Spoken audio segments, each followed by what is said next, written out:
Make it your daily affirmation. Go break the perceived glass ceiling that we feel like's been placed on us and prove what you are capable of despite other people's perceptions.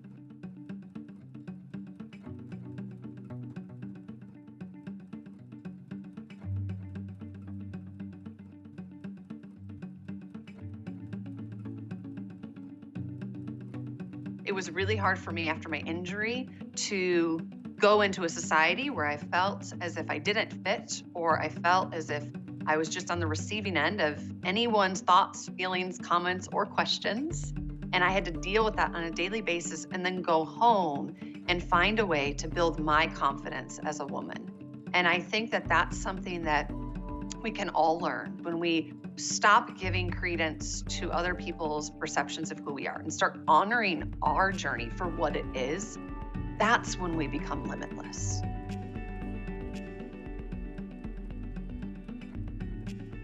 I started journaling my journey as early as 3 days after my paralysis in 2008 when I was still in the hospital, and reading those pages and realizing how much I was really going through. I think in that moment, and even for all of us, when you're in the middle of going through your own adversity or trauma and you're grieving and processing, you're so much in survival mode that you don't really even realize maybe how much pain you're in that moment until you're stepping back years later and reflecting back on it. I had gone out on a day pass from the hospital, and it was kind of my first time going out into the world, if you will.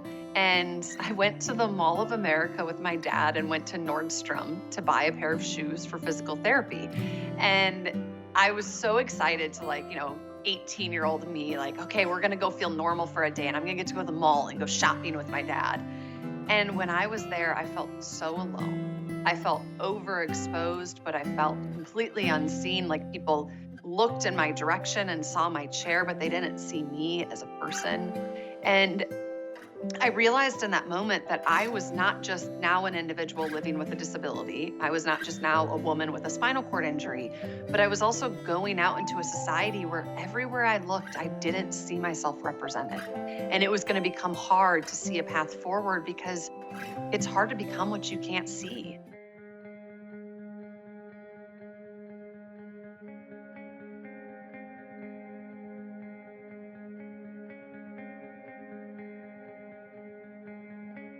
Honestly, I thought I was going to retire. After my arm injury happened in 2014, I didn't see a clear path to the 2016 games. And I said to my now husband, boyfriend at the time, I think I might have to hang up the suit and call it a day. And he knew how bad I wanted Rio. He knew how deeply I loved swimming. And he said, let's make one more phone call. And he called my high school swim coach, Steve Van Dyne. And Steve helped me get back in the water again. And he really helped me understand that my love for swimming isn't rooted in the fact that I love to win. It's simply rooted in the fact that I love to swim.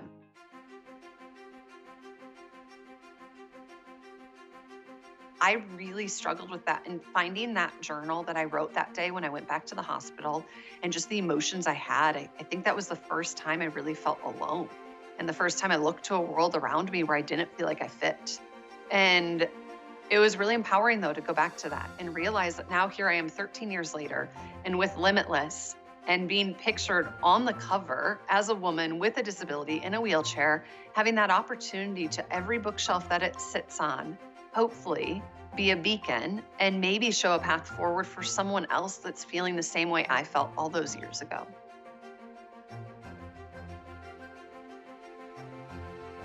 Being a member of Team USA is remarkable, but also being a representation of the Paralympic movement and knowing that what I do on the field of play as an athlete is about something so much bigger than myself. It's also about creating equality and inclusion for individuals with disabilities in our society and changing perceptions and sparking a conversation and addressing unconscious bias and all the things that need to happen so we can have equality. I get so much pride in being a Paralympian and being a part of the Paralympic movement because every day our movement is redefining limitations. And that's creating a path forward so that our next generation doesn't have to ask, what about me?